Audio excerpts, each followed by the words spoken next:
ప్రభుత్వ మెడికల్ కాలేజీల ప్రైవేటీకరణకు వ్యతిరేకంగా వైఎస్ఆర్సీపీ చేపట్టిన కోటి సంతకాల సేకరణ ఉద్యమం ప్రజల నుంచి పుట్టిన ఉద్యమమని మాజీ మంత్రి సిదిరి అప్పలరాజు అన్నారు. ఈ ఉద్యమం వెనుక ప్రజల ఆవేదన, పేదల భవిష్యత్తుపై ఉన్న ఆందోళన స్పష్టంగా కనిపిస్తుందని ఆయన అన్నారు. నేటి పాత్రికేయ సమావేశం ముఖ్య ఉద్దేశం ఏదైతే నిన్న మాజీ ముఖ్యమంత్రి వర్యులు గౌరవనీయులు వైఎస్ఆర్ కాంగ్రెస్ పార్టీ అధ్యక్షులు శ్రీ వైఎస్ జగన్మోహన్ రెడ్డి గారు ప్రజల నుంచి వచ్చినటువంటి అత్యుత్తమ స్పందన, ఒక మాటలో చెప్పాలి అంటే ఆంధ్రప్రదేశ్ చరిత్రలో ఇంత షార్ట్ స్పాన్ ఆఫ్ పీరియడ్లో ఇన్ని లక్షల మందిని, కోటి కుటుంబాలను నేరుగా కలిసి చైతన్యం చేసి ప్రభుత్వ నిర్ణయం ఏదైతే ఉందో మెడికల్ కాలేజీలని ప్రైవేట్ వ్యక్తుల చేతుల్లో పెట్టాలన్నటువంటి నిర్ణయానికి వ్యతిరేకంగా చైతన్యం చేసి వాళ్ళందరి చేత కూడా గవర్నర్ గారికి, ఆనరబుల్ గవర్నర్ గారికి అప్పీల్ పెట్టించడం అన్నటువంటి అంశం రాష్ట్ర చరిత్రలోనే ఒక గొప్ప అధ్యాయమని, దానికి సంబంధించినటువంటి అంశాలు మరొక మారు ప్రజలతో షేర్ చేసుకోవడానికి ఈరోజు మీ ముందుకు రావటం జరిగింది. నిన్నటి కార్యక్రమం మనం ఒకసారి రీక్యాప్ చేసుకుంటే, ఈ కోటి సంతకాల ప్రజా ఉద్యమం ఏదైతే ఉందో మనం ఒకసారి రీక్యాప్ చేసుకుంటే, చంద్రబాబు గారి ప్రభుత్వం ప్రైవేటైజ్ చేయాలన్నటువంటి నిర్ణయం తీసుకున్న తర్వాత జగన్మోహన్ రెడ్డి గారి పిలుపు మేరకు ఇది ఒక 2 నెలల పాటు నిరంతరం ప్రజల్లో ఉండి రచ్చబండ కార్యక్రమాలు పెట్టి ఇంటింటికి వెళ్ళి కుటుంబాలను కలిసి, యువకులను కలిసి, మేధావులను కలిసి, తటస్థులను కలిసి, ఇతర పార్టీ వాళ్ళను కలిసి, అనేకమైనటువంటి న్యూట్రల్ ఆర్గనైజేషన్స్ కలిసి ప్రజల్లో పెద్ద ఎత్తున మద్దతు కూడగట్టి సుమారుగా అక్టోబర్ 10వ తేదీ నుండి ఈ డిసెంబర్ 10వ తేదీ వరకు 1,04,00,000 సంతకాల సేకరణ, 1,04,00,000 జస్ట్ అబౌవ్ దట్ సంతకాల సేకరణ జరిగింది. రాష్ట్ర ప్రజలందరికీ ఈ సందర్భంగా నేను ఒక విషయం చెప్పదలుచుకున్నాను. నేను బై అండ్ లార్జ్ రాష్ట్రంలో 1,60,00,000 కుటుంబాలు ఉన్నాయి. 1,60,00,000 కుటుంబాలు ఉన్నాయి. Out of this 1,60,00,000 families, 1,04,00,000 families came forward and they signed this governor's appeal.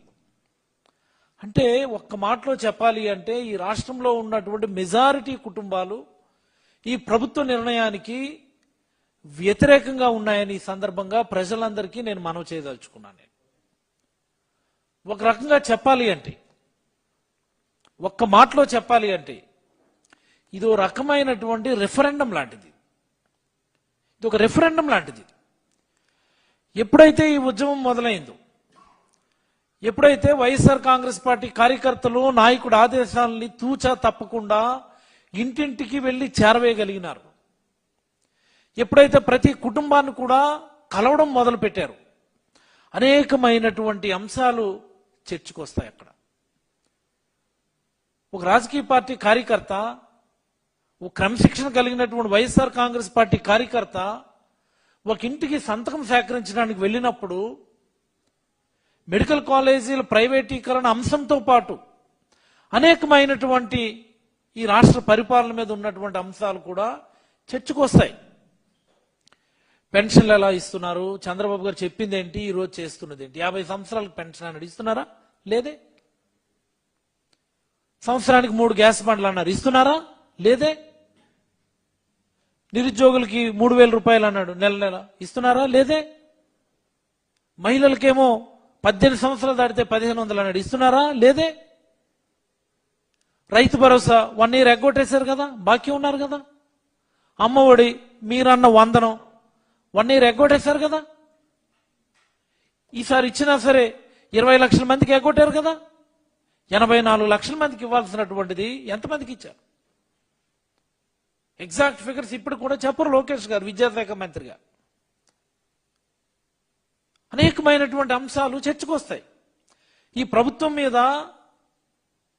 By and large ఒక రకమైనటువంటి నెగిటివ్ ఇంప్రెషన్లోకి ప్రజలు వచ్చారు కాబట్టి ఈ ప్రభుత్వంలో మాకు చెప్పినటువంటి హామీలు నెరవేర్చడం లేదు, ఈ ప్రభుత్వం మాకు వెన్నుపోటు పొడిచింది, ఈ ప్రభుత్వ పెద్దలు మాకు మోసం చేశారు, ఈ ప్రభుత్వ పెద్దలు మా మాటల్ని, మా వ్యధల్ని, మా బాధల్ని, మా ఇక్కట్లని, మా సమస్యల్ని ఎవరు కూడా పట్టించుకోవడం లేదు అన్నటువంటి ఒక డిఫాల్ట్, ఒక అబ్జర్వేషన్, ఒక ఫీలింగ్ డెవలప్ అయింది కాబట్టి ఇన్ని కుటుంబాలు 1,04,00,000 కుటుంబాలు ముందుకొచ్చి సంతకాలు సేకరించినాయి. దాని ఫలితమే చంద్రబాబు గారు మీరు చేయించుకున్నటువంటి సర్వేలు, మేము చేయించుకున్న సర్వేలు కాదు కదా. ఈ మధ్య ఇది IITN సర్వే అని వచ్చింది. ఈ IITN సర్వే గురించి కూడా మనం మాట్లాడదు. మీ ప్రభుత్వం మీరు చేయించుకున్న సర్వే, మీరు చెప్పిన మాట, మీరేదో కష్టపడుతున్నారని మీరు అనుకోవడం, కలెక్టర్లు అందరూ కష్టపడుతున్నారని వాళ్ళు అనుకోవడం, in spite of all these efforts ఈ స్టేక్ హోల్డర్స్ ఎవరైతే ఉన్నారో, టెర్మినల్ బెనిఫిషరీస్ ఎవరైతే ఉన్నారో, ప్రజలు ఎవరు కూడా హ్యాపీగా లేరు, ఈ ప్రభుత్వం పట్ల వ్యతిరేకంగా ఉన్నారు, మీరే కదా చెప్పారు.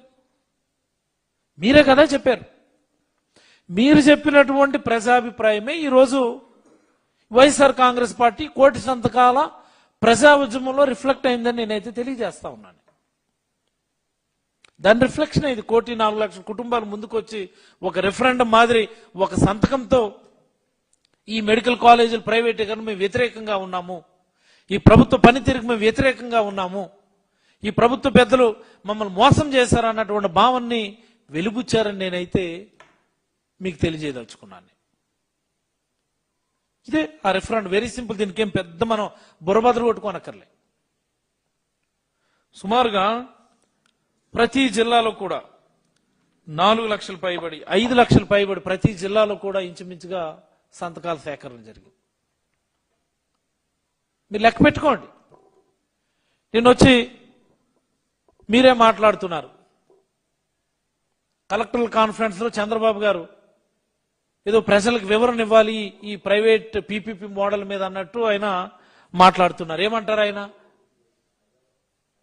మన ప్రభుత్వాస్తులే నిర్వహణ మాత్రమే మనం ప్రైవేట్ వాళ్ళకి ఇస్తున్నాము, అవి మన ఆస్తులే అని చెప్పి ఆయన మాట్లాడుతూ ఉన్నారు.